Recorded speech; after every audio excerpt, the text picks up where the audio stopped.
Hi hello and welcome back to around the world of cricket. இன்னைக்கு around the world of கிரிக்கெட்டில் எக்கச்சக்கமான cricket நடந்துட்டு இருக்கு. CPL நடக்குது, Australia New Zealand Chappell Hadlee trophy ரீசெண்டாக conclude ஆயிருக்கு.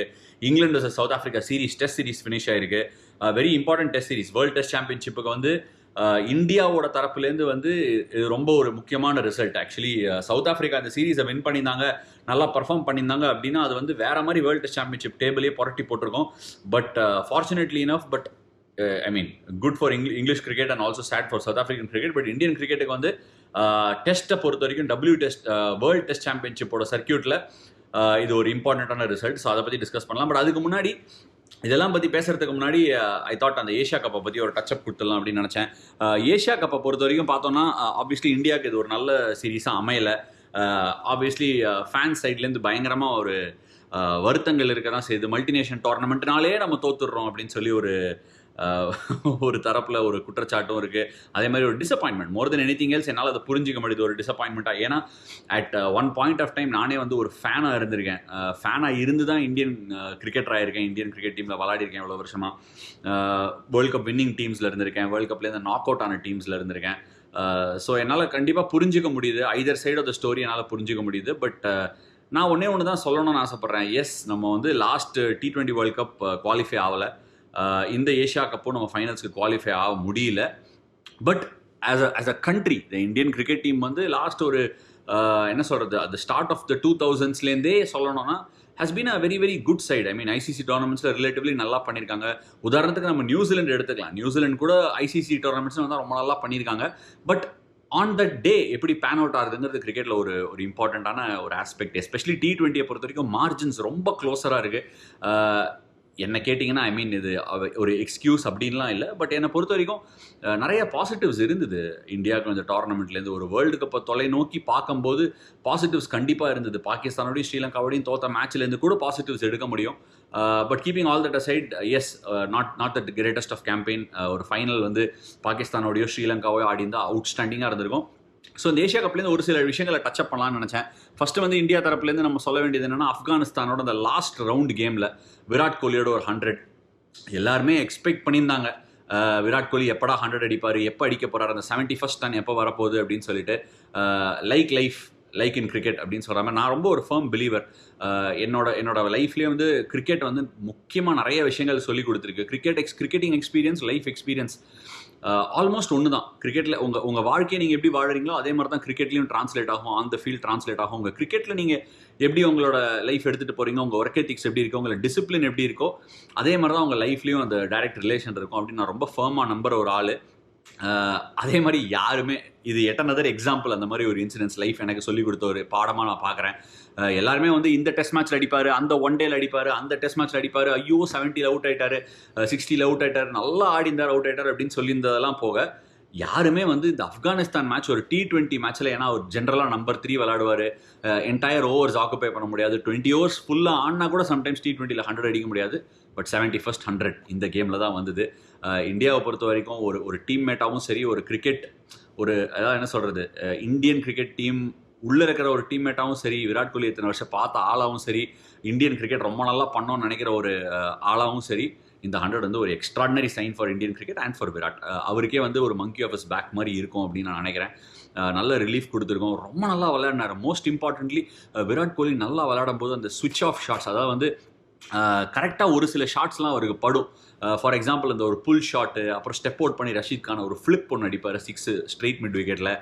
முஜிபை இறங்கி அந்த ஷேப் ஹோல்ட் பண்ணி அடிப்பார். ரொம்ப அமேசிங்கான ஷாட் ஆஃப் த டே அப்படின்னா என்னை பொறுத்த வரைக்கும் பார்த்தோன்னா அந்த ஸ்வீப் ஒன்று அடிப்பார் முஜிபை 6th ஓவர் பவர் பிளே. அதுதான் அவரை வந்து will set the ball rolling. So ஒரு extraordinary knock by Virat Kohli. Bhuvneshwar குமாரே அந்த மேட்ச் ஒரு 5 for எடுத்தார். ஹார்திக் பாண்டியா ஏர்லி ஆன் இந்த சீரீஸ் வந்து பாகிஸ்தானோட ஒரு செம ஃபினிஷிங் டச் கொடுத்தாரு. அந்த மாதிரி ஹர்ஷ்தீப் சிங் என்னதான் ஒரு பயங்கரமான க்ளோஸ் அவுட் கொடுத்தார் பாகிஸ்தானோட. அந்த ஒரு tight game last over finish போது கூட எக்ஸ்ட்ராடினரியாக போட்டார் அந்த ஓவர். ஸோ ஹர்ஷ்தீப் சிங் அப்படின்னு சொன்னது வந்து ஒரு பர்பஸோட தான் சொன்னேன். அந்த கேட்சை விட்டதுக்கு அப்புறம் கூட என்ன எக்ஸ்ட்ராடினரியாக அந்த டெத் ஓவர்ஸ் அந்த கம்போஷரை மெயின்டைன் பண்ணி லாஸ்ட் ஓவர் ஒரு அன்பிலீவபிள் ஓவர் டெலிவர் பண்ணார், both against Sri Lanka and Pakistan. So big kudos to that boy. அவரை வந்து அவரோட க்ரோத் ஸ்டேஜ்லேருந்தே ஒரு அண்டர் 19s அண்டர் 17ஸ்லேருந்தே நான் ஃபாலோ பண்ணியிருக்கேன். கிங்ஸ் 11லையும் கூடவே விளையாடிருக்கேன். ஒரு அவுட்ஸ்டாண்டிங் பர்சன், ஒரு சூப்பர்ப் ஒர்க் எத்திக்ஸ் கூட இருக்கக்கூடிய ஒரு கிரிக்கெட்டர். அவர் வந்து அவர் நல்ல டெஃபினட்டாக எஃபர்ட் போடுவார். அவர் லைஃப்பில் பெருசாக வளர்ந்துனே போவாருங்கிறதுல எனக்கு எந்த விதமான சந்தேகமே இல்லை. ஸோ இந்தியா தரப்புலையும் டிசப்பாயின்மெண்ட்ஸ் இருக்கிறது அப்படின்னு பார்க்கும்போது சோஷியல் மீடியாவில் அவர் அந்த கேட்ச் பாகிஸ்தானோட விட்டும்போது இருந்த ஒரு என்ன சொல்கிறது, ஒரு பரபரப்பு, ஒரு கிரிட்டிசிசம். எஸ், கிரிக்கெட்டர்ஸாகவும் சரி, people anybody in public I கண்டிப்பாக கிரிட்டிசிசம் இருக்கும். அது வாழ்க்கையில் எங்களோட பார்ட் அண்ட் பார்சல். அதை எடுத்துகிட்டு போயிட்டே இருக்க வேண்டியதான். எதுலேருந்து கற்றுக்க முடியுமோ கற்றுக்கணும், எது இல்லையோ அதை தொடச்சிக்கணும். பட் கெட்டிங் பர்சனல் சம்டைம்ஸ் வந்து not the greatest of feeling. நம்ம எல்லாரையும் ரெப்ரசென்ட் பண்ணி தானே அந்த மனுஷன் போய் அங்கே நிற்கிறார் சர்க்கிளில். அத்தனை பேர் நம்மளே நிறையா தடவை நம்மளே அந்த சுச்சுவேஷனில் போட்டு பார்க்கலாம். நம்ம ஒரு காமனராக இருக்கலாம், ஒரு ஐடி இண்டஸ்ட்ரியில் இருக்கிற ஆளாக இருக்கலாம், இல்லை ஒரு ஃபேக்ட்ரியில் ஒர்க் பண்ணுற ஒரு ஆளாக இருக்கலாம், ஏன் ஒரு என்ன ப்ரொஃபஷனலாக, ஏன் ஒரு ஒரு ஸ்கூல் கோயிங் கிட்டாக கூட இருக்கலாம். நம்ம அதை தான் சொல்லிக் கொடுக்கணும்னு நான் ஃபீல் பண்ணுறேன் குழந்தைங்களுக்கு கூட. சரி, அவர் கேட்சை விட்டார், எமோஷன் மேட்ச் போயிடுச்சுரா அப்படின்னு கத்துறோம், ஒரு தப்பாக பேசுகிறோம், ஒரு ட்வீட் போடுறோம், கிரேட், ஃபைன், அதெல்லாம் நம்மளோட எமோஷனோட ஒரு வெளிப்பாடு. பட் நம்ம வந்து டக்குன்னு ஹர்ஷ்தீப் சிங்கோட அந்த ஷூவை போட்டு அதே இடத்துல நம்ம நின்று அந்த கேட்சை விட்டா நம்ம என்ன எதிர்பார்ப்போம்? ஒன்றுமே எதிர்பார்க்க மாட்டாங்க. ஒரே ஒரு சின்ன ஒரு கரிசனம் தான். கிட்ட போயிட்டு, டே தம்பி பரவாயில்லடா, வெல் டன், நல்ல எஃபர்ட், அடுத்த கேட்ச் வரும், பிடிச்சி போடு அப்படின்னு சொல்கிறது தான் வந்து எல்லாரும் இயல்பாக பண்ணுறது. நம்ம குழந்தையாக இருந்தாலும் சரி அதான் செய்வோம், நம்ம வீட்டில் இருக்கிற இன்னொரு ஒரு எல்டர்லி பர்சனாக இருந்தாலும் அதான் செய்வோம், ஏன் நம்மளோட பார்ட்னராக இருந்தாலும் அதான் செய்வோம், அண்ணன் தம்பி தங்க யாராக இருந்தாலும் அதான் செய்வோம். அது ஏன் வந்து இந்த மாதிரி ஒரு எமோஷனல், எஸ் பாகிஸ்தானோட விளையாடுறோம், பிக் கேம், ஒரு எமோஷனல் மூமெண்ட்டை கம்ப்ளீட்டாக ஒரு என்ன சொல்கிறது, ஒரு டர்மாயிலில் போட்டு சுற்றி அவரை கொட்டஞ்சி அப்படியே ஒரு சாலட் பண்ணி அடுத்த நாள் அவர் தான் வெளிப்பாடாகவே இருக்கிறதுங்கிறது வந்து yes, it is the era of modern day social media. என்னால் புரிஞ்சிக்க முடியுது. பட் ஸ்டில் அதில் இருக்கிற ஒவ்வொருத்தரும் வந்து ரெஸ்பான்சிபிளாக ஆக்ட் பண்ணுறதுக்கும் நமக்கு அதே மாதிரி ஒரு கடமை இருக்குது. எப்படி நம்மளோட தாட்டை வந்து சொல்லக்கூடிய கடமை நமக்கு இருக்கோ, அதே மாதிரி அந்த தாட்டை வந்து கேர்ஃபுல்லாக காயின் பண்ணி அந்த தாட்டுக்கான விளைவுகளையும் நம்மளால் சந்திக்க முடியுமா, அது பேசுறது சரிதானா, நம்ம கூட இருக்கிறவங்க, நம்ம நண்பர், நம்மளோட ரிலேட்டிவ், நம்மளோட வீட்டில் இருக்கிறவங்கன்னா அதே தான் நம்ம பேசுவோமா அப்படின்னு ஒரு வாட்டி சிந்திக்கலாம். கிரிட்டிசிசம் கொடுக்கலாம், தம்பி என்னடா பெட்டராக பண்ணுறா அப்படின்னு ஒரு கிரிட்டிசிசம் கொடுக்கறது வேற, தப்பாக பேசுறதுங்கிறது வேற. ஸோ அந்த ஒரு கல்ச்சர் சோஷியல் மீடியாவில் கண்டிப்பாக இருக்குது. கிரிக்கெட் அதோட ஒரு எதிரொலி தான் என்னை பொறுத்த வரைக்கும். கிரிக்கெட்டாக நம்ம ஒரு டூலாக யூஸ் பண்ணுறோம். நம்ம ஆளுங்களாக எப்படி இருக்கோமோ, நம்மளோட வாழ்க்கையை எப்படி நடத்துகிறோமோ, நம்ம எமோஷன் எப்படி இருக்கோ, அதை கிரிக்கெட்டில் ஜஸ்ட் ஒரு பங்கீடாக தான் வெளிப்படுத்துகிறோம். ஸோ ஜென்ரலாகவே இது ஒரு லைஃப் ஸ்டைல் சேஞ்சாக தான் இருந்தால் தான் வந்து நம்மளால் இருக்க முடியும். ஏன்னா உதாரணத்துக்கு யோசிச்சு பாருங்கள், அந்த ஹர்ஷ்தீப் சிங்கே போயிட்டு படிக்கிறார், அந்த சின்ன பையன் அந்த ட்வீட்டை படிக்கிறாரு. நீங்கள் போடுற ஒரு அப்யூஸியோ இல்லை ஒரு நீங்கள் நினச்சிட்டு இருக்கலாம் ஃபன்னின்னு, ஒரு 4 பேரோட உட்காந்து ஒரு சூப்பு கடையிலையோ இல்லை ஒரு சாட்டு கடையிலையோ உட்காந்து நீங்கள் அதை ஃபன்னியாக ஒரு 10 பசங்களோட உட்காந்து போட்டா மச்சான் திட்டி விட்டேன் அப்படின்னு சொல்லலாம். அதை படிக்கிற அவரோ இல்லை அவங்க வீட்டில் இருக்கிறவங்களுக்கோ அது என்ன பாதிப்பு இருக்கும்? அடுத்த மேட்ச் நம்மளோட நாட்டோட அந்த துணியை போட்டு தான் போய் ஒரு போலிங் போட போகிறாரு. போடும்போது அவருக்கு என்ன ஒரு ஃபீலிங் இருக்கும்? ஐயோ இப்படி சொல்லிட்டாங்களே அப்படி சொல்லிட்டாங்களே, அந்த மனம் ஒரு காயப்படும்ல. ஸோ அந்த ஒரு சின்ன ஒரு எம்பத்தியை கொடுக்கலாம் அப்படின்னு நினச்சி என்னோட ஃபர்ஸ்ட் செக்மெண்ட்டை முடிவு கொண்டு வரேன். அடுத்த செக்மெண்ட்டில் வேர்ல்ட் ஆஃப் கிரிக்கெட்டில் என்ன அப்படிங்கிறத ஸ்டே டியூன் டு சி. சரி, ஏஷியா கப்போட ரவுண்ட் அப் வித் ஹர்ஷ்தீப் சிங்கோட முடித்தேன். ஹோப்ஃபுல்லி ரொம்ப நான் அட்வைஸ் இருக்குலாம் இல்லை, ஜென்ரலாக என் மனசில் ஓடுற ஒரு விஷயத்தை எடுத்து வரைச்சேன். ஆப்வியஸ்லி உங்களுக்கு அதில் எது சரின்னு படுதோ எடுத்துக்காங்க, தப்புன்னு பட்டதுன்னா டெஃபினட்டாக வந்து உங்களுக்கு எது சரின்னு அது படுதோ அதை பண்ணுங்கள். பட் இது என்னோட கருத்து தான். எனிவே நெக்ஸ்ட் செக்மெண்ட்டில் நம்ம பார்க்க போகிறது வந்து ஸ்ரீலங்காவோட சக்ஸஸ் பேட்டில். நிறைய தடவை ஸ்ரீலங்காவை பற்றி பேசியிருக்கேன். எனக்கு ரொம்ப அந்த டீம் நல்லா பண்ணுறதுல எனக்கு டெஃபினட்டாக ஒரு சந்தோஷம் இருக்குது. அந்த ஷனக்கா ரொம்ப அழகாக லீட் பண்ணுறாரு. ஒரு கேம்பெயின், ஒரு வேர்ல்டு கப் கேம்பெயினோ இல்லை ஒரு ஏஷியா கப் கேம்பெயினோ, எனி மல்டி ஃபார்மேட் டோர்னமெண்ட் வந்து ஒரு டீம் நல்லா பண்ணணும் அப்படின்னு இருந்துச்சுன்னா அந்த டீமில் யாரையா ஒருத்தர் இங்கே வாடா அப்படின்னா அந்த பிளேயர் நல்லா பர்ஃபார்ம் பண்ணுவாங்க, வந்து அந்த ஒரு சின்ன ரோலை ப்ளே பண்ணுவாங்க. அதுதான் தசுன் ஷனக்கா அண்ட் ஸ்ரீலங்காக்கு இந்த டோர்னமெண்ட்டில் நடந்தது. தனஞ்சய டிசில்வா எடுத்துன்னு வந்தாங்க, அவர் நல்லா போட்டார், ஒரு எக்ஸ்ட்ராடனரி ஓவரை போட்டார் ஃபைனலில் 15th ஓவர் வந்து. அதே மாதிரி நம்ம பிரமோத் மதுஷான் அவர் எடுத்துன்னு வந்தார். அவர் எஸ் பாபர் அசாம் வந்து ஒரு ஃப்ளிக் அடிப்பார், நேராக ஃபைனலுக்கு போயிடும். Sometimes whatever said and done டெஸ்டினியில் இருக்கணுங்க. நம்ம டெஸ்டினியில் அது இருக்கணும். நமக்கு என்ன தான் வந்து நம்ம எஃபர்ட் போட்டு ஹார்ட் ஒர்க் பண்ணி பிளான்லாம் பண்ணாலும் ஒரு சில விஷயங்கள் நம்ம பக்கம் போகணும். எஸ்பெஷலி இந்த கேம் லைக் T20, ஏன்னா மார்ஜின்ஸ் ரொம்ப ஸ்மாலு. அது ஸ்ரீலங்காவுக்கும் போச்சு, பிரமோத் மதுஷானுக்கும் போச்சு. அதுக்கு முன்னாடி அவங்க கொண்டு வந்த ஆள்லாம் பாருங்கள், மஹேஷ் தீக்ஷனா நல்லா பண்ண நமக்கெல்லாம் தெரிஞ்சது தான். தில்ஷான் மதுஷங்கா நான் முன்னாடியே அரௌண்ட் த வேர்ல்ட் ஆஃப் கிரிக்கெட்டில் சொன்னேன், அவரும் வந்து பயங்கரமாக பர்ஃபார்ம் பண்ணார். வனிதோசரங்கா கேட்கவே வேணாம், மஹேஷ் தீக்ஷனா ஸ்டாண்டர்டாக கோல்ட் ஸ்டாண்டர்டாக போலிங் போட்டார். Bhanuka Rajapaksa what a knock ஃபைனலில். ஜென்ரலாகவே அவர் ஐபிஎல்ல சூப்பராக விளையாடினார். அவர் ஒரு நல்ல பிளேயருங்கிறத திருப்பி ரிமைண்ட் பண்ணிகிட்டே இருக்காரு.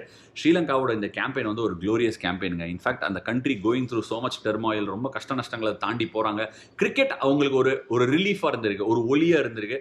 அதை வந்து தசுன் ஷனக்கா வந்து வித் ஹிஸ் டீம் டெஃபினட்டாக திருப்பி என்கேப்சுலேட் என்கேப்சுலேட் பண்ணியிருக்காரு. இன்ஃபேக்ட் கிறிஸ் சில்வர்வுட் எஃபெக்டா அப்படின்னு சொல்லி ஒரு கொஸ்டின் மார்க் கூட போட்டுருந்தேன் அரௌண்ட் த வேர்ல்ட் ஆஃப் கிரிக்கெட்டில் ஏஷியா கப் ஸ்டார்ட் ஆகும்போது. Chris Silverwood can be very proud of his boys along with Dasun Shanaka அப்படின்னு சொல்லிட்டு. இன்னொரு முக்கியமான ஸ்டாட் ஆர் விஷயங்கள் இந்த மேக்னிடியூட் ஆஃப் ஸ்ரீலங்காஸ் பர்ஃபார்மன்ஸையும் சொல்கிறதுக்காக சொல்கிறேன். கடந்த கிட்டத்தட்ட ஒரு 25 கேம்கள், அதாவது வந்து மேட்சுகள் துபாயில் நடந்திருக்கு. லாஸ்ட் T20 வேர்ல்ட் கப் அதுக்கும் பின்னாடியிலேருந்து போகலாமே. ஹசான் சீமான ஒரு பாகிஸ்தானோட ஒரு ஃபேமஸ் அனலிஸ்ட் கூட வந்து இதை பற்றி ட்வீட் போட்டிருந்தாரு. துபாயில் டாஸ் ரொம்ப குரூஷலு. டாஸ் எல்லாம் தோத்து கூட இந்தியா வந்து லாஸ்ட் வேர்ல்டு கப்பில் வேர்ல்டு T20லேருந்து இந்த தடவை பார்க்கும்போது ஒரு மூவ் பண்ணியிருக்காங்க, ஒரு கான்ஷியஸ் எஃபர்ட்டை போட்டிருக்காங்க, க்ளீனாக தெரியுது அப்படிங்கிற மாதிரி ஒரு ட்வீட் போட்டிருந்தாரு. ஏன்னா துபாயில் டாஸ் வின் பண்ணி ஃபஸ்ட்டு bowling போட்டால் 10 out of 10 மேட்சஸ் ஜெயிச்சிருக்காங்க. அதை பற்றி தான் இன்றைக்கி சொல்ல போகிறேன். கடந்த ஒரு 25 மேட்சஸில் 3 தடவை தான், அதாவது ஸ்ரீலங்காவோட இந்த மேட்சை எடுத்து வச்சுட்டிங்கன்னா 3 தடவை தான் டீம்ஸ் சேசிங் மேட்சை தோத்துருக்காங்க துபாயில். ஏன்னா ஒரு இன்க்ரெடிபிள் ஸ்டாட் பாருங்கள். அண்ட் ஐபிஎல்க்கும் நம்ம எடுத்துகிட்டு போகலாம், ஐபிஎல் கூட எடுத்துகிட்டு போகலாம். பட் ஐபிஎல் இது அந்த அளவுக்கு வந்து ஒரு பிளேயில் வராது. அதுக்குள்ளே நம்ம போனால் டாபிக் டிவைட் ஆகிடும். இந்த 3 கேம் வந்து எந்த டீம்ஸ்லாம் சேஸ் பண்ணி தோத்துருக்குன்னு பார்த்தோம்னா ஹாங்காங், ஆப்கானிஸ்தான் மற்றும் ஸ்காட்லாந்து. மற்றபடி ஆடின எந்த டீம்ஸுமே வந்து சேஸ் பண்ணி தோத்ததே இல்லை துபாயில் until this final of Asia cup. ஸ்ரீலங்காவுக்கு எக்ஸ்ட்ராடனரி டோர்னமெண்ட் ஆப்கானிஸ்தானோட தோத்ததுக்கப்புறம் இப்படி ஒரு கம்பேக் பண்ணுவாங்கன்னு எதிர்பார்க்கல யாருமே. வந்தது மட்டும் இல்லாமல் ஃபைனலில் போய் backing against the odds first batting ஆடி ஒரு ட்ரபிளில் இருந்து ஒரு வனிது ஹசரங்காவோட ஒரு பார்ட்னர்ஷிப் ராஜபக்சேக்கு வந்து ராஜபக்சே எக்ஸ்ட்ராடனரியாக ஃபினிஷ் பண்ணி கேமை ஒரு சரியான டிஃபென்ஸ் 171 வந்து ட்ரூத் பி டோல்டு பார் மைனஸ் தாங்க அந்த கிரவுண்ட்லேயும் அந்த கண்டிஷன்ஸ்லையும். அண்ட் எக்ஸ்ட்ராடனரியாக bowling போட்டாங்க. Starting with that Babar Azam wicket. Babar Azam நிறைய ரன் அடிக்கலை அப்படின்னு நிறைய பேர் பேசலாம். பட் T20யில் அந்த ஃபார்முங்கிறது 1-2 இன்னிங்ஸ் அப்படி தள்ளி போகும், சடனாக பெருசாக தெரிய ஆரம்பிக்கும். ஸோ என்னை பொறுத்த வரைக்கும் நான் அதை அவ்வளோ இதுவாக இல்லை. பட் ஸ்ரீலங்காவுக்கு நிறைய விஷயங்கள் சரியாக போச்சு அண்ட் ஸ்ரீலங்காவை அதை பியூட்டிஃபுல்லாக கேபிட்டலைஸ் பண்ணாங்க. So congratulations to Dasun Shanaka, Chris Silverwood and his team for a wonderful Asia cup campaign. சரி, அடுத்த செக்மெண்ட்டில் நம்ம ஆஸ்திரேலியா மற்றும் நியூசிலாண்டான சாப்பல் ஹேட்லி ட்ராஃபி மற்றும் இங்கிலாந்து சவுத் ஆஃப்ரிக்காவோட டெஸ்ட் சீரிஸை பார்ப்போம். சரி, சாப்பல் ஹேட்லி ட்ராஃபிங்கிறது வந்து ஒரு பயங்கர முக்கியத்துவம் கொண்ட ஒரு ODI tournament between Australia and New Zealand. Trans டாஸ்மன் rivalry அப்படின்வாங்க. ஏன்னா அந்த டாஸ்மன் சி தான் அந்த 2 நாட்டுக்கு நடுவில் குறுக்க ஓடுது. இந்த சாப்பல் ஹேட்லி ட்ராஃபிலேருந்து என்ன எடுத்துக்க முடியும் ஒன் டே பொறுத்த வரைக்கும் அப்படின்னு பார்த்தா அந்த ஸ்டாண்டிங்கில் ஒரு இம்பாக்ட் இருந்திருக்கலாம். நியூசிலாந்து வந்து ரொம்ப ஸ்ட்ரகிள் பண்ணியிருக்காங்க இந்த சீரீஸை பொறுத்த வரைக்கும். கெய்ன்ஸ் அப்படிங்கிற ஊரில் நடக்குது இந்த சீரீஸ். ஏன்னா ஆஸ்திரேலியா வந்து இது இவ்வளோ ஏர்லியாக ஆடவே மாட்டாங்க. இன்னும் ஆஸ்திரேலியன் சம்மர் வந்து ஜென்ரலாக நவம்பர்லேருந்து தான் ஸ்டார்ட் ஆகும். இப்போ கொஞ்சம் சீக்கிரமாகவே ஸ்டார்ட் பண்ணிட்டாங்க. ஸோ அதனால மெல்பர்ன், சிட்னி அங்கெல்லாம் வராமல் கெய்ன்ஸு அண்ட் அந்த மாதிரி ஊர்லேயே மேட்ச் நடந்துட்டு இருக்கு. ஒரு பெரிய ஹை ஸ்கோரிங் கேம்ஸ் எதுவுமே இல்லை. 300 ரன் ஒன் டே மேட்ச்சில் வரவே இல்லை. என்ன ஒரு ஆச்சரியம் பாருங்கள். On this note one day கிரிக்கெட்லேருந்து இன்னொருத்தர் கூட ரிட்டையர் ஆகிட்டார், விச் இஸ் ஆரன் ஃபின்ச். ஆஸ்திரேலியாவோட T20 world cup winning captain. அவர் வந்து நான் என்னோட லாஸ்ட் ODI அடிக்கிறேன், ODI வேண்டாம் போதும் அப்படின்னு சொல்லியிருக்காரு. That the back of Usman Khawaja வந்து ஏதாவது ஒரு காம்படிஷன் ஏதாவது ஒரு ஃபார்மேட் போகணும் அது ஒன் டே தான் அப்படின்னு சொன்னதுக்கு பின்னாடியே இவரும் வந்து ரிட்டையர் ஆயிருக்காரு. Yes, Aaron Finch is 36 year old. அதில் ஒன்றும் இது இல்லை. பட் ஸ்டில் அவர் நினச்சிருந்தா அப்படியே இன்னொரு வருஷம் நெக்ஸ்ட் இயர் வேர்ல்டு கப் இருக்கு ஆடி இருக்கலாம். பட் எனக்கு வந்து taking toll on my body, I think நானும் ரன் அடிக்கல போதும் அப்படின்னு சொல்லிட்டு ஹேங் அப் பண்ணிட்டார் ஒரு பூட்ஸை. ஃபின்ச்சோட நிறையா விளையாடிருக்கேன். Well done on a great career Finchy and all the best whatever you do ahead அப்படின்னு சொல்லி ஒரு மெசேஜும் கன்வே பண்ணிக்கிறேன். இந்த சீரீஸில் நியூசிலாந்து தரப்புலேருந்து ட்ரெண்ட் போல்ட் விக்கெட் எடுத்திருக்காரு, டிம் சவுதி விக்கெட் எடுத்திருக்காரு, மிச்சல் சாட்னர் டீசென்ட் bowling ஃபார்மில் இருந்திருக்காரு மற்றும் நல்ல ஹிட்டிங் ப்ராவஸை காமிச்சிருக்காரு. இந்த ஃபைனலாக நடந்த ODIயில் சூப்பராக அடிச்சார். ஒரு டஃப் சேஸு. அவரும் கிளென் ஃபிலிப்ஸும் பயங்கரமாக ஆடி ஆல்மோஸ்ட் கேம் எடுத்துகிட்டு போயிட்டாங்க. Glenn Phillips extraordinary form. போன தடவை பிளேயர் வாட்சில் சொல்லியிருந்தேன், அவுட்ஸ்டாண்டிங் ஷாட்ஸ் ஆனாருங்க. மிச்சல் ஸ்டார்க்கு பேக் ஃபுட்டில் நின்று கவர் மேலே ஒரு ஷாட் ஒன்று 6க்கு போயிடுச்சு. அதே மாதிரி ஆடம் ஜாம்பாவோ அதே மாதிரி ஃப்ளாட் பேட் பண்ணார். Extraordinary game. அகெயின் கிளென் ஃபிலிப்ஸை வாட்ச் பண்ணிட்டு இருக்கிற நிறையா டீம்ஸ் வந்து எஸ்பெஷலி T20 ஃபார்மேட்டில் கண்ணு வச்சுட்டே இருப்பாங்க. கிளென் ஃபிலிப்ஸ் ஒரு அவுட்ஸ்டாண்டிங் டேலண்ட்டு. சொன்ன மாதிரி bowling போடுவார், அவுட்ஸ்டாண்டிங்காக ஃபீல்டிங் பண்ணுவார், வேணா கீப்பிங் பண்ணுவார், பேட்டிங்கும் ரொம்ப யூனிக்காக ஆடுவார். அதுக்கப்புறம் இந்த சீரீஸில் சில நோட்வர்த்தி பர்ஃபார்மன்ஸஸ் பார்த்தோன்னா ஆடம் ஜாம்பா அவரோட ஃபர்ஸ்ட் ODI 5 எடுத்தார் இந்த சீரீஸில். ஆஸ்திரேலியா க்ளீன் ஸ்வீப் பண்ணிட்டாங்க 3-0. இன்ஃபேக்ட் ஃபஸ்ட்டு ODI வந்து நியூசிலாந்து ஜெயிச்சிருவாங்களா அப்படிங்கிற மாதிரி இருந்தது. பட் ஒன்றும் இதுவாகல. செகண்ட் ODI கூட ஒரு லோ ஸ்கோரிங் கேம் 190 ஆடு தான். அதை கூட வந்து நியூசிலாண்டால் சேஸ் பண்ண முடியல. 80க்கு ஆல் அவுட் ஆகிட்டாங்க. நியூசிலாந்து பேட்டிங் டெஃபினட்டாக கஷ்டப்பட்டாங்க. மார்டின் கப்டில் பிளேஸில் ஃபின் ஆலனுக்கு ஒரு சான்ஸ் கொடுத்தாங்க. பெரிய ஸ்கோர் அடிக்கல. பட் ஃபின் ஆலன் வந்து look all it is in international cricket அப்படின்னு சொல்லலாம். Finn Allen looks like a future super ஸ்டாருங்க. எனிவே அது வந்து நம்ம ஆஸ்திரேலியா நியூசிலாந்து சாப்பல் ஹேட்லி ட்ராஃபியை பற்றி. By the way Steven Smith also back in runs. இந்த பக்கம் விராட் 100 அடிச்சா ஸ்டீவன் ஸ்மித் சும்மா இருப்பாரா, அவரும் 100 அடிச்சிட்டாரு. ஃபைனல் ஓடிஐயில் ஒரு எக்ஸ்ட்ராடனரி 100 அந்த ஸ்ட்ரெயிட் டிரைவ் சும்மா மிடான் வழியாக கதற அடிச்சாரு. பார்க்க நல்லா இருந்தது. Steven Smith was in his elements அப்படின்னு சொல்லிட்டு. அடுத்து நம்ம இங்கிலாந்து சவுத் ஆஃப்ரிக்கா என்ன நடந்தது அப்படின்னு பார்க்கலாம். இங்கிலாந்து சவுத் ஆஃப்ரிக்கா பொறுத்த வரைக்கும் நான் சவுத் ஆஃப்ரிக்கா பயங்கரமாக போலிங் போட்டாங்க, கலக்கிட்டாங்க. Easily one of the world's best attack அப்படின்னு வந்து நம்ம அரௌண்ட் த வேர்ல்ட் ஆஃப் கிரிக்கெட்லேயே சொல்லியிருந்தேன். என்னப்பா ஈஸிலி பெஸ்ட் அட்டாக்னா தோத்துட்டாங்க அப்படின்னு நீங்களாம் சொல்கிறதையும் காதில் கேட்குது. நம்ம புரிஞ்சுக்க வேண்டிய ஒரு விஷயம் என்னன்னா, என்னதான் நம்ம நல்ல அட்டாக் வச்சிருந்தாலும் ரன்ஸ் வேணும்ல. நம்ம கடைக்கு போகிறோம், நமக்கு கடையில் போய் ஷாப்பிங் பண்ணுறதுக்கு ஆசைலாம் இருக்கும். பையில் பைசா இருந்தால் தானே வாங்க முடியும். அந்த மாதிரி தான் இதுவும். கையில் ரன் இருந்தால் தான் போலரால் போலிங் போட முடியும் அந்த ரன்ஸை வச்சு. இந்த ரன்ஸ் அப்படின்னு நான் சொல்கிறது வந்து ஒரு 150 200லாம் பத்தாதுங்க. நீங்கள் ஃபர்ஸ்ட் பேட்டிங்லாம் ஆடுறீங்கன்னா ரன்ஸ் ஆன் த போர்டு ரொம்ப குரூஷியல். 115 118க்கு ஆல் அவுட் ஆனீங்கன்னா எப்பேற்பட்ட கொம்பேரி மூக்கனாக இருந்தாலும் வந்து விக்கெட் எடுத்து அப்படியே மேட்ச் எல்லாம் ஜெயிச்சு கொடுக்க முடியாது. It's very very difficult. ஏதாவது ஒரு நாள் நடக்கலாம். ஒரு 10 ஒரு 25 30 டெஸ்ட் மேட்ச்சுக்கு ஒரு தடவை வந்து நீங்கள் 118 ஆல் அவுட் ஆகலாம், இன்னொரு டீம் 85 ஆல் அவுட் ஆகலாம். அதெல்லாம் நடக்கும். பட் எவ்வளோ பெரிய போலிங் அட்டாக்காக இருந்தாலும் ரொம்ப கஷ்டம். ஏன்னா பேக்கிங் அப் அப்படின்னு சொல்லுவாங்க. இப்போ ஃபர்ஸ்ட் இன்னிங்ஸில் வந்து சவுத் ஆஃப்ரிக்கா தேர்ட் டெஸ்ட் பார்த்தீங்கன்னா 118 ஆல் அவுட் ஆயிட்டாங்க. இங்கிலாந்து 150 ஆல் அவுட் ஆயிட்டாங்களேப்பா அப்படின்னு சொல்கிறான். கரெக்ட், கேம் ஈவன் ஆயிடுச்சு. ஆனால் சவுத் ஆஃப்ரிக்கா செகண்ட் டிக்கில் அதாவது வந்து இந்த test already delayed. Third test first day வந்து ஒரு நாள் மழையில் போயிடுச்சு, ஒரு நாள் குவீன் பாசிங் அவைக்காக போயிடுச்சு. அது கூட மோன் பண்ணிட்டு மேட்சை ஸ்டார்ட் பண்ணாங்க. இன்ஃபேக்ட் எக்ஸ்டெண்ட் பண்ணலாமான்னு கேட்டாங்க இங்கிலாந்து. சவுத் ஆஃப்ரிக்கா சொல்லிட்டாங்க இல்லை நாங்கள் ஊர் கரெக்டாக போகணும்னு சொல்லி மேட்சை ஸ்டார்ட் பண்ணாங்க.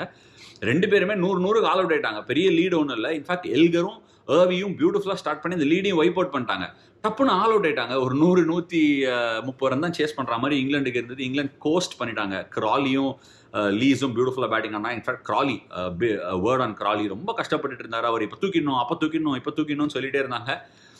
பிரெண்டன் மெக்கலம் அண்ட் ஸ்டோக்ஸ் அவரை பேக் பண்ணாங்க. ஏன்னா இங்கிலாண்டில் ஓப்பனராக இருக்கிறது ரொம்ப கடினமான ஒரு விஷயங்க. அதான் வந்து சொல்லுவாங்க இங்கிலாண்டில் மட்டும் நியூ பாலில் போடும்போது மேலேயும் சரி பாலும் சரி ரெண்டுமே ஓப்பனருக்கு சப்போர்ட் பண்ணாது. எனி டைம் சச்சாக் சிக்குன்னு வாங்கின்னு போயினே இருக்கும். ஒரு பால் எல்பிடபிள்யூ ஆவீங்க, ஒரு போய் எல்பிடபிள்யூ ஆவீங்க, கவர் பண்ணுவீங்க, அந்த பக்கம் நிக் ஆஃப் ஆகிடும். ஸோ ஓப்பனர் மட்டும் ரொம்ப ஒரு கஷ்டமான ஒரு ஓப்பனர் டாப் நம்பர் 3 இருக்கிறவங்களுக்கு. ஸோ அவருக்கு ஒரு லாங் ரன் கொடுத்தாங்க. அவர் மேலே இருக்கிற எபிலிட்டியை அவங்க நம்பி 2 பேருக்குமே லீஸுக்கும் சரி கிராலிக்கும் சரி அவர் வந்து ஒரு 70 நாட் அவுட் பியூட்டிஃபுல்லாக போஸ்ட் பண்ணியிருக்காரு. அவரோட கான்ஃபிடன்ஸ்க்கு இது ஒரு ஓப்பனராக இருக்கும். இன்ஃபேக்ட் மார்க்கோ யான்சன் ரொம்ப நாளாவே போலிங் போட்டு வந்திருக்காரு. அந்த செகண்ட் டெஸ்ட் மிஸ் பண்ணாரு. ஹார்மருக்காக அவரோட பிளேஸை விட்டு கொடுத்தாரு. பட் ஸ்டில் நல்லா போட்டார். இந்த டெஸ்ட்டும் நல்லா போட்டு ஒரு 5 எடுத்தார். ரபாடா வந்து கொஞ்சம் எக்ஸ்பென்சிவாக ஃபர்ஸ்ட் டே போனார். அதுக்கப்புறமா ஃபர்ஸ்ட் டேனா இந்த டெஸ்ட்டோட third day, but still came back with 4 so South ஆஃப்ரிக்காவுக்கு போலிங் சைடில் நிறைய பாசிட்டிவ்ஸ் இருந்தது. பட் இந்த சீரீஸ் வந்து completely determined by the volume of runs. Highest run getter யார் அப்படின்னு நீங்கள் பார்த்தீங்கன்னா இங்கிலாந்து தரப்புலேருந்து தான் ஃபர்ஸ்ட் 4 பேர் இருக்காங்க. எல்லாருமே இங்கிலாந்து தரப்புலேருந்து தான் இருக்காங்க. 4வது 5வதுக்கு அப்புறமா தான் எர்வி வராரு 127 ரன்ஸோட. Highest run getter for England பார்த்தீங்கன்னா ஒரு 180 ஆட் ரன்ஸ் தான். பட் சவுத் ஆஃப்ரிக்காவோட ஹையஸ்ட் ரன் கெட்டர் 127. அவர் 5வது வராரு. மீதி அது அவருக்கு மேலே இருக்கிற 4 பேரும் இங்கிலாண்டை சேர்ந்தவங்க. ஸோ இந்த மாதிரி இருக்கும்போது டெஃபினட்டாக ஒரு டெஸ்ட் சீரீஸை ஜெயிக்கிறது கஷ்டம். அண்ட் சவுத் ஆஃப்ரிக்கா வந்து ஜெயிக்க கஷ்டப்படுற ஒரு டீம் வந்து இங்கிலாண்டாக அமைஞ்சிருக்கு கடைசி ஒரு டெக்கேட் 1.5 டெக்கேட்டில். ஸோ இந்த சீரீஸ் வந்து இங்கிலாந்து பியூட்டிஃபுல்லாக கம்பேக் பண்ணி ஃபர்ஸ்ட் டெஸ்ட்டை தோத்துட்டு கம்பேக் பண்ணி 2 டெஸ்ட்டை ஜெயிச்சிட்டாங்க. வேர்ல்டு டெஸ்ட் சாம்பியன்ஷிப் டேபிளை வந்து ஓப்பன் பண்ணியிருக்கு. ஏன் அப்படின்னு சொல்கிறேன்னா சவுத் ஆஃப்ரிக்கா ஒருவேளை இந்த சீரீஸை ஜெயிச்சிருந்தாங்க, இன்னும் ஒரு டெஸ்ட் ஜெயிச்சிருந்தாங்கன்னா கூட ஃபர்ஸ்ட் பிளேஸ் நாங்கள் போகிறோம் லார்ட்ஸுக்கு ஃபைனலுக்கு அப்படின்னு சொல்லி இப்போயே புக் பண்ணிருப்பாங்க ஹோட்டலு ஃப்ளைட் எல்லாத்தையும். பட் இந்த சீரீஸ் ஜெயிக்காதனால 1-2 ஸ்லாட்டுமே ஓப்பனாக தான் இருக்குது. எந்த டீம் இங்கேருந்து எந்த 2 டீம் நல்ல டெஸ்ட் கிரிக்கெட் விளையாடுதோ இங்கேருந்து அவங்க டெஃபினட்டாக குவாலிஃபை ஆகாங்க. அதனால தான் வந்து ஆஸ்திரேலியா ஆட போகிற 2 டெஸ்ட் சீரீஸும் குரூஷியல். சவுத் ஆஃப்ரிக்காவோட ஒரு டெஸ்ட் சீரீஸ் ஆடுறாங்க, இந்தியாவோட இந்தியா ஆடுறாங்க. South Africa Australia. South Africa வந்து ஆஸ்திரேலியா எப்போவுமே நல்லா பர்ஃபார்ம் பண்ணியிருக்காங்க. பட் இந்த series might not be that easy. ஏன்னா அவங்களுக்கு ரன் கெட்டிங் ஒரு சேலஞ்சாக இருந்து வருது. கீகன் பீட்டர்சன் கிட்டேருந்து நிறைய ஹோப்ஸ் இருக்குது. அவர் இங்கிலாண்டில் அந்த அளவுக்கு பண்ணல, பட் ஆஸ்திரேலியாவில் என்ன ஒரு நல்லா பண்ணுவார்னு எனக்கு ஒரு feeling. So all the best south Africa, all the best Australia, all the best India also அப்படின்னு சொல்லிட்டு இந்த செக்மெண்ட்டை முடிச்சுக்கிறேன். அடுத்த செக்மெண்ட்டில் ஒரு small touch-up on the CPL. சரி, இந்த வீடியோ அப்படியே லாங்காக போயிட்டே இருக்கு. டக்குன்னு ஒரு இது கொண்டு வரேன். சிபிஎல்லை பொறுத்த வரைக்கும் நல்ல பர்ஃபார்மன்ஸஸ் நடந்துட்டு இருக்கு. சிபிஎல் அண்ட் பிளேயர் வாட்ச் 3த்தையுமே பார்த்துடலாம். இதில் 2த்தையுமே பார்த்துடலாம். பிளேயர் வாட்ச் 3 பேர் இருக்காங்க, அதையும் பார்த்துடலாம். ஸோ சிபிஎல்லை பொறுத்த வரைக்கும் கைல் மயர்ஸ் ஒரு ரெட் ஹாட் ஃபார்மில் இருக்காரு. எல்லாருமே எதிர்பார்த்தாங்க ட்ரின்பேகோ நைட் ரைடர்ஸ் அவங்களோட டீம் என்ன, Nicholas Pooran, Andre Russell, Kieron Pollard, Sunil Narine, இவங்களை யாரா அடிப்பாங்க அப்படின்னு சிபிஎல் ஆரம்பிக்கு முன்னாடி ஹர்ஷா போக்லே ட்வீட் போட்டிருந்தாரு. We have to see Trinbago Knight ரைடர்ஸை யார் சேலஞ்ச் பண்ணுறாங்கன்னு. ட்ரின்பேகோ நைட் ரைடர்ஸ் கீழே பாட்டம் ஆஃப் த டேபிளில் இருக்காங்க for all the star cast. Top of the table இருக்கிறது பார்படோஸ் ராயல்ஸ். சொல்லும் போது ஒரு சிரிப்பு, இது நாங்கள் ஆடுற அந்த டீம் தான் அந்த owner. Barbados Royals outstanding red hot ஃபார்மில் இருக்காங்க. 5 ஜெயிச்சு 10 பாயிண்டில் இருக்காங்க. Top of the table finals போகிறதுக்கு ஆல் பட் ஷுவரில் இருக்காங்க அவங்க. கைல் மேயர்ஸ் செம ஃபார்மில் இருக்காங்க. So Lucknow super giants will be really happy. But Kyle Mayers எங்கே ஆட வைப்பாங்க அவங்க? ஸோ அது தெரியல. அது மட்டும் இல்லாமல் வந்து நிறைய டேலண்ட்ஸ் சிபிஎல் மூலமாக நிறைய பேர் வாட்ச் அவுட் பண்ணிட்டு இருப்பாங்க. So that leads me to the next subject, player watch. Player வாட்சில் இன்றைக்கி 3 பிளேயர் செலக்ட் பண்ணி வச்சுருக்கேன். மார்க்கோ யான்சனை பற்றி சொன்னேன். அவரோட பிரதர் அப்படியே தான் டிட்டோ அதே மாதிரி இருக்கார். ஹைட்டு எல்லாம் செங்குத்தாக நிற்க வச்சா யார் அப்படின்னு கண்டுபிடிக்க முடியாது. டுவேன் யான்சன் அப்படின்னு அவர் சிபிஎல் ஆடுறாரு. DUAN டுவேனா வானா எனக்கு எக்ஸாக்டாக ப்ரொனன்சியேஷன் தெரியல. ஸோ டுவேன் யான்சன் சூப்பராக அவரும் போலிங் போட்டு பேட்டிங் ஆடிட்டு இருக்காரு. இப்போ இன்ஃபேக்ட் அவரோட பேட்டிங் வந்து கொஞ்சம் மார்க்கோ யான்சன் மாதிரியே இருக்கா, இல்லை கொஞ்சம் பெட்டராக இருக்கான்னு கூட சொல்ல முடியல. ஸோ அவர் மேலேயும் நிறைய பேர் கண்ணு வச்சிருப்பாங்க. The next player to watch யார் அப்படின்னு பார்த்தோன்னா நம்ம இங்கிலாண்டை சேர்ந்த ஜாக் கிராலி. எதுக்கு ஜாக் கிராலி? அவர் ரொம்ப கஷ்டப்பட்டே இருந்தார். But looking in his elements அப்படின்னு சொல்லலாம். அவர் ஒரு free flowing stroke maker. Beautiful ஷாட்ஸ்லாம் ஆடுவார். செம்ம டிரைவ்ஸ் ஆடும்போது அட்ராக்டிவாக இருக்கும். அதனால தான் வந்து அவரை பேக் பண்ணுறாங்க இங்கிலாந்து கூட. ஸோ பார்க்கறதுக்கே ரொம்ப நல்லா இருந்தது. ஸோ அவர் தான் என்னோட second player. Final player on today's player watch யார் அப்படின்னு பார்த்தோன்னா, ஒரு பிளேயர் வாட்சில் ஃபைனல் பிளேயர்னு சொல்கிறது ரொம்ப ரொம்ப தப்பு. ஏன்னா லாஸ்ட் ஐபிஎல்லே அவர் எப்படி சோல்ட் ஆகாமல் போனார்னு எனக்கு தெரியல. இந்த ஐபிஎல்லில் கண்டிப்பாக ஏதாவது ஒரு டீம் உடப்பாங்க பேங்கை அப்படின்னு நான் நம்புகிறேன். உடப்பாங்க பேங்க்குன்னு தெரில, பட் கண்டிப்பாக யாராவது எடுப்பாங்க, அதில் எனக்கு எந்த விதமான சந்தேகமே கிடையாது. அவர் தான் நம்மளோட கேமரூன் கிரீன் வந்து லாஸ்ட் டைம் ஆக்சுவலி ஏன் எடுக்காமல் போனாங்கன்னா, ஐ திங்க் ஏதாவது ஒரு டீம்ஸ் அப்ரோச் பண்ணி நீ வரியான்னு கேட்டிருந்தா மேபி இருக்கலாம். அவர் I think he just pulled அவுட்னு நினைக்கிறேன் லாஸ்ட் மினிட்ல. Cameron Green red hot form with bat இருக்காருங்க. ஒரு மாதிரி ஒன் டே ஃபார்மேட்டில் இவர் எப்படி பண்ணுவார் அப்படின்னு யோசிக்கும் போது அவர் கொஞ்சம் பிக் ஹிட்டிங் ப்ராவஸ் காட்டுறாரு. பெருசாக அடிக்கிறாரு. ஸ்பின்னருக்கு ஸ்வீப் ஆப்ஷன்ஸ் வச்சிருக்காரு. லாங் ஹிட்ஸ் அடிக்கிறாரு. ஃபாஸ்ட் bowling, டால் bowler. யாராவது நியூ பாலில் கூட அவர் பவர் பிளேயில் யூஸ் பண்ணலாம் அப்படின்னு சொல்லிட்டு அவரை எடுப்பாங்கோ அப்படின்னு எனக்கு ஒரு ஃபீலிங் இருக்குது இந்த தடவை ஐபிஎல் ஆக்ஷனில், unless and until he pulls out. So Cameron Green is the final player on today's player watch.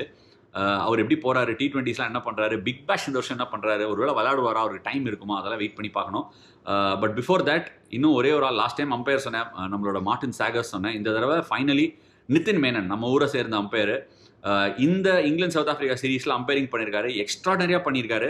In fact வந்து தேர்ட் டெஸ்ட் நடக்கும்போது தான் நாசர் ஹுசேன் காமெண்ட்ரி சொன்னார், that is Nitin Menon's first decision that has been overturn. அதுதான் அவரோட first bad decision அப்படின்னு சொன்னார். So Nitin Menon always a confident umpire, ரொம்ப நாளாக பண்ணியிருக்காரு இந்த சீரீஸ்லையும். So hopefully, I have no doubts that he'll go on to become one of the best umpires in the world. All the very best to Nitin Menon, and also well done so far. Thank you so much. That is it. That's a wrap on today's episode of Around the World of Cricket.